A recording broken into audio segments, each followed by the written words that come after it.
This channel does not promote any violent, harmful, or illegal activities. All content provided by this channel is meant for an educational purpose only. Brought to you by V-Guard. NIA এসপিতে নিয়ে বিতর্কের মধ্যে বিস্ফোরক কুণাল ঘোষ। তৃণমূল মুখপাত্রের দাবি যে বিজেপির সঙ্গে যোগসাজশের অভিযোগ উঠতেই তড়িঘড়ি দিল্লিতে তলব করা হয়েছে এনআইএ এসপি ধনরাম সিংকে। তার জায়গায় আসছেন পাটনার আইপিএস রাকেশ রোশন। বিতর্কিত মামলাটি এবার তিনি দেখবেন। এক্স হ্যান্ডেলে কুণালের আরও দাবি, তারা ঘটনার পূর্ণাঙ্গ তদন্তের দাবি জানাচ্ছেন। ষড়যন্ত্রকে আড়াল করার চেষ্টা বরদাস্ত করা হবে না। এনআইএ বিতর্কিত এসপির বিরুদ্ধে কী ব্যবস্থা নিচ্ছে প্রেস রিলিজ দিয়ে সেটা জানাতে হবে। একই সঙ্গে এনআইএ ডিজিরও অপসারণ দাবি করেছেন কুণাল ঘোষ। এ নিয়ে বিজেপি কি বলছে শুনুন।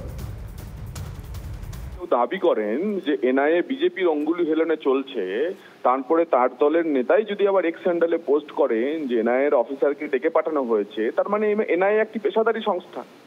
সেটাই তো আমি বলার চেষ্টা করছি। তার মানে বিজেপির অঙ্গুলি হেলনে চলছে না। কিন্তু এদের মনে রাখা উচিত যে ভারতবর্ষের সংবিধান, আদালত এবং law established by the parliament, তার ভিত্তিতেই হচ্ছে এই পেশাদারী সংস্থাগুলি চলে, কেন্দ্রীয় তদন্তকারী সংস্থাগুলি চলে। সেই কারণে আমাদের মনে হয় সেটা যে কেন এত সময় লাগছে, কিন্তু এদের তদন্তের ফাঁসে কেউ আটকালে তারা বেরিয়েও আসতে পারে না।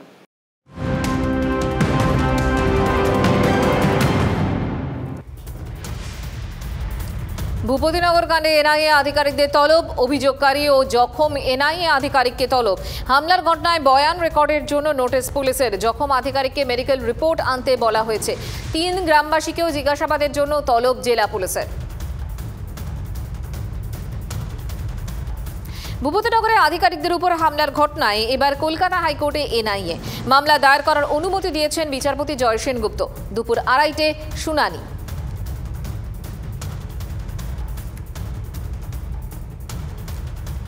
ভূপতিনগরে হামলাকাণ্ডে কলকাতা এনআইএ দফতরে আসছেন ডিআইজি পদমর্যাদার অফিসার। সূত্রের খবর, ঘটনার বিষয়ে বিস্তারিত জানতেই তিনি আসছেন। ভূপতিনগর তল্লাশিতে যাওয়া অফিসারদের সঙ্গে বিস্তারিতভাবে কথা বলবেন এনআইএ ডিআইজি। কথা বলার পর এনআইএ সদর দফতরে রিপোর্ট দেবেন তিনি। ভূপতিনগরে এনআইএর উপর হামলার ঘটনায় এখনো পর্যন্ত কেউ গ্রেফতার হয়নি। সন্দেশখালীর পুনরাবৃত্তি ভূপতিনগরেও। এনআইএ থানায় অভিযোগ দায়েরের পরেও অভিযুক্তদের একজনও গ্রেফতার হয়নি। রাজ্যের আইন শৃঙ্খলার পরিস্থিতি ফের প্রশ্নের মুখে পড়ল ভূপতিনগরের অন্য একটি ঘটনায়। সেখানে পুরনো একটি মামলার অভিযুক্তকে ধরা নিয়ে প্রবল উত্তেজনা বিজেপি বিধায়ক রবীন্দ্রনাথ মাইতির অফিসে। সূত্রের খবর, অভিযুক্তকে পুলিশ ধাওয়া করলে তিনি বিধায়কের অফিসে ঢুকে পড়েন। অভিযুক্তের পিছনে পিছনে বিধায়কের অফিসে ঢোকেন ভূপতিনগর থানার ওসিও বিধায়কের মধ্যে বচসা বেঁধে যায়। গ্রেপ্তারটা হবে কারণ তৃণমূলের নেতা তারা এনআইএর উপর হামলা করেছে। ধরতে গেছে যাকে, সেও তৃণমূলের নেতা, সে ওখানকার বিখ্যাত বোমের কারবারি। তার নেতৃত্বে সারা বাংলার বিভিন্ন জায়গায় বোমা পাচার হতো, তার জন্য বিস্ফোরণ এবং সেখানটায় ধরতে গিয়ে তাদের উপরে হামলা। সবাই তৃণমূলের নেতা ওখানটায়। যারা হামলা করেছে তারাও তৃণমূলের নেতা, যাদেরকে ধরতে গেছে তারাও তৃণমূলের নেতা। একইভাবে সন্দেশখালী, সেখানেও যাদেরকে ধরতে গেছে তারাও তৃণমূলের নেতা, আর যারা হামলা করছে তারাও তৃণমূলের নেতা। অতএব এর মধ্যে কোনো ফারাক নেই। Part of a bigger conspiracy. এবং যেরকমভাবে কেন্দ্রীয় এজেন্সিদেরকে তাদের সহযোগিতা নিয়ে, তাদেরকে হ্যান্ডস বানিয়ে, তাদেরকে নিজেদের ক্যাডার বানিয়ে আজকে বিজেপি কাজ করছে, এটা অত্যন্ত লজ্জাজনক। আজকে যেই প্রম্পটনেসের সঙ্গে এটা ইনভেস্টিগেট করা উচিত ছিল সেটা তো করা হচ্ছে না। সেই জন্যই এত আন্দোলন হচ্ছে, সেই জন্যই প্রোটেস্ট হচ্ছে, সেই জন্যই ডেলিগেশন যাচ্ছে। আমরা বিজেপির সরকার, তাদের অ্যাডমিনিস্ট্রেশন এবং কারোর কাছ থেকে কোনো রকম ফেয়ারনেস আশা করি না। কারণ গোটা বিজেপির এজেন্ডাই হচ্ছে যে পশ্চিমবঙ্গের মানুষ এবং তৃণমূল কংগ্রেসকে উপদ্রব করা, যাতে আমরা ভয় পেয়ে পিছিয়ে যাই। But that is not going to happen. That is a distant dream. এটা নেই, ওইটা ইনভার্টার এসি। আপনি তো গ্যাম্বলার, তাই না? গ্যাম্বলার? জুয়া খেলেন না? তুমি জুয়া খেলো? না, যা খুশি বলে যাচ্ছে। এত দামি আর ডেলিকেট এসি কিনে স্টেবিলাইজার যদি না নেন, সেটা জুয়া নয় তো কি মজায়? শুধু একটা ফ্লাকচুয়েশন আপনার ইনভার্টার এসির পার্টস ড্যামেজ করতে পারে। তাকে ভি-গার্ড দিয়ে সুরক্ষিত রাখুন। V Guard, India's number 1 stabiliser. Sandeshkhali শীতলিয়ায় পুলিশ ক্যাম্পে হামলার অভিযোগ। সূত্রের খবর, হামলার ঘটনায় মাথায় চোট লেগেছে এক পুলিশ কর্মী। গতকাল রাতে দুষ্কৃতীরা পুলিশ ক্যাম্পে হামলা চালায় বলে অভিযোগ। হামলার নেপথ্যে কে বা কারা তা এখনো স্পষ্ট নয়। ঘটনায় জড়িত সন্দেহে 3 জনকে আটক করেছে পুলিশ।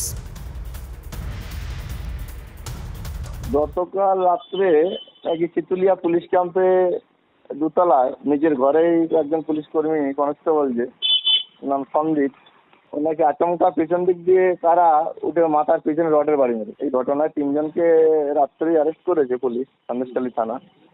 কিন্তু যাদেরকে অ্যারেস্ট করা হয়েছে তাদের বাড়ির লোকের বক্তব্য যে আমাদের ছেলেরা এই ঘটনার সঙ্গে যুক্ত না, আমাদের ছেলেরা বাড়িতেই ছিল রাত্রে। বিষয়টা নিয়ে রহস্য আছে। আর যে পুলিশ কর্মী আহত হয়েছে এলাকায় তিনি ভালো, তার সাথে কারোর কোনো বিবাদ গন্ডগোল বা নিরীহ প্রযুক্তির পিছনে কোনো চক্রান্ত আছে। বলছে যে আমার ছেলেকে তুলে নিয়ে যাবা 2-2:30টার থেকে। আমার ছেলে বাড়িতে শুয়ে আছে, এতে আমার ছেলে কোনো যুক্তি না, আমার যুক্তই নেই। আমার ছেলে বাড়িতেই আছে, ওর বাচ্চা ওর পাশে আছে, আমি পাশে আছি। সেই জন্য ওরা এসে রাত ঘুমন্ত অবস্থায় ওকে ডেকে ডেকে তুলছে, ও উঠছে না। তারপরে যাবারে ঘুমতে ও উঠে ওকে তুলে নিয়ে গেল। গৃহহীন শাহজাহানের পরিবার আকুঞ্জিপাড়ার বাড়ি ফিরে পেতে মরিয়া শেখ শাহজাহান। পরিবারের সদস্যদের মাথায় ছাদ ফিরিয়ে দিতে বাড়ির চাবি চেয়ে আদালতে শাহজাহান। আকুঞ্জিপাড়ায় শাহজাহানের বিলাসবহুল বাড়ি বাজেয়াপ্ত করে ইডি। 5ই জানুয়ারি এই বাড়িতে তল্লাশি চালাতে গিয়ে আক্রান্ত হয় এজেন্সি, আর সেই বাড়ির চাবি ফিরে পেতেই মরিয়া শাহজাহান। আদালত জানিয়েছে পরিবারের সদস্যদের ইডির কাছে নথি দিয়ে প্রমাণ করতে হবে তারা শাহজাহানের পরিবারের সদস্য, তবেই আপাতত থাকার অনুমতি। শাহজাহানের বাড়ি বাজেয়াপ্ত হলেও ইডি এখনো দখল নেয়নি বা সেই বাড়ি নিলামও করা হয়নি। তল্লাশির পর সিল করা হয়েছে। ইডি স্ক্যানারে শাহজাহান ঘনিষ্ঠ আরও এক ব্যবসায়ী ইডি দফতরে হাজিরা শাহজাহান ঘনিষ্ঠ ব্যবসায়ী হাসান শেখের। শাহজাহানের বাবার নামে থাকা আবু সিদ্দিক হাফিজিয়া ট্রাস্টের সভাপতি এই হাসান। সূত্রের খবর শাহজাহানের সঙ্গে তার আর্থিক লেনদেনের হদিশ পেয়েছে কেন্দ্রীয় এজেন্সি। হাসানের সঙ্গে যৌথভাবে একাধিক সম্পত্তি রয়েছে শাহজাহানের। রিন্টু এন্টারপ্রাইজ নামে একটি ফিশারিজ সংস্থা রয়েছে হাসানের।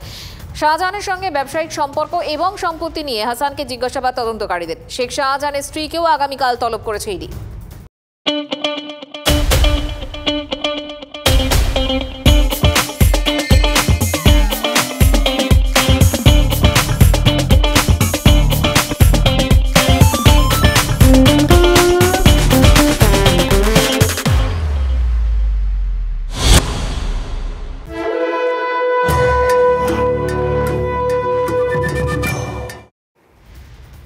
ফের বেলাগাম দিলীপ ঘোষ।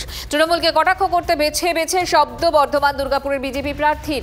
কমিশনকে মেশো বলার পর এবার রাজ্যপালকে কাকা বলেন তিনি। প্যাচে পড়লেই কাকা মেশো পিসোকে বলছে বাঁচাও, কোমরে দম নেই।